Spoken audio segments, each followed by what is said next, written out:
Carlos Pardo, bonjour. Bonjour. Vous êtes le directeur des études économiques de l'AFG, l'Association française de la gestion financière. Vous venez nous voir aujourd'hui sur ce plateau pour nous parler de votre livre, Les 100 mots de la gestion d'actifs, un livre que vous avez coécrit avec Jean-François Boulier, président du directoire d'Aviva Investors France, dans la collection Que sais-je. Alors, première question, donc la gestion d'actifs, vous montrez dans votre livre qu'elle a un poids considérable dans l'épargne des Français. Oui, en effet, la gestion d'actifs aujourd'hui, si on considère l'investissement sous forme OPCVM ou des mandats, et pour les comptes de particuliers, donc on parle bien de l'épargne des ménages, représente à peu près, on va dire, un cinquième à peu près, un petit cinquième, parce que ça a eu tendance à diminuer ces dernières années, à conséquence de la crise et d'autres phénomènes. Donc c'est bien un cinquième donc, qui est dans les portefeuilles, directement, indirectement, il faut le dire, majoritairement sous forme OPCVM. Alors vous montrez également que la gestion d'actifs, elle finance l'économie. Oui. Ça, c'est une bonne question, en fait. C'est une bonne question parce que, outre les phénomènes, comment dirais-je, la finalité microéconomique, en fait, de la gestion qui consiste à gérer, n'est-ce pas, une partie du patrimoine des ménages, et la gestion en tant qu'intermédiaire joue un rôle très important en tant que financeur de l'économie, de manière plus précise, en fait, des entreprises, donc de l'économie réelle, de l'État et des collectivités locales. Voilà. Et c'est une part importante du financement en obligations et en actions. Voilà, donc si on considère en fait les actions, les sociétés de gestion sous forme de produits donc collectifs ou des mandats, et financent à hauteur à peu près d'un cinquième de capitaux propres des entreprises, donc ce qui n'est pas négligeable, et un peu plus, à peu près 22-23% des stocks des dettes de l'État français. Alors ça, c'est très important. Plus important encore, c'est que si on considère l'investissement en obligations françaises, cette fois-ci que les obligations françaises, à peu près un tiers des obligations françaises dans les portefeuilles de sociétés de gestion, ce sont des obligations émises par des entreprises non financières, ce qu'on appelle des entreprises de l'économie réelle.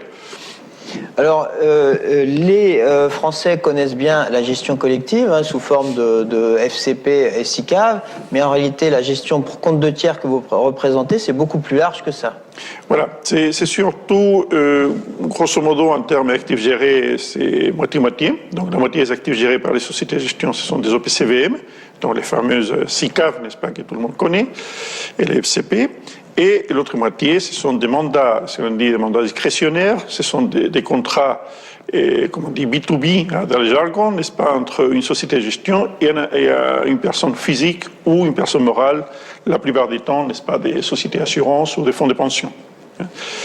Donc voilà, donc ça c'est important en fait parce que cela veut dire en fait qu'en dehors des produits bien connus qui sont les OPCVM, du côté des mandats, il y a une quantité de l'ordre à peu près 1300 milliards à peu près d'euros qui affluent vers l'économie, pas seulement l'économie française parce qu'il faut bien diversifier les actifs, mais une quantité non négligeable quand même des capitaux qui vont dans les marchés pour essayer de trouver la demande de capitaux de la part de ce que je viens de dire tout à l'heure, des entreprises, l'État et d'autres types d'acteurs de l'économie. Alors la gestion collective est puissante en France, c'est un point fort de la France et c'est créateur d'emplois. Alors voilà, et là on rentre, je me permets, n'est-ce pas, sans me dévier de la question, donc on rentre dans les fameux débats entre la création de valeur et la création d'emplois. Je pense que les deux choses ne sont pas opposées, mais la fonction première, je pense, de la gestion, c'est surtout la création de valeur. Même si on n'est pas des créateurs de valeur directement, du fait en fait qu'on ait une véritable courroie de transmission entre les détenteurs de capitaux, les épargnants et les investisseurs institutionnels et l'économie, de ce point de vue, il y a une facilitation de la création de richesses, ça il faut le dire clairement, et cette création de richesses, certainement, à son tour, génère des emplois. Ça, c'est une première question.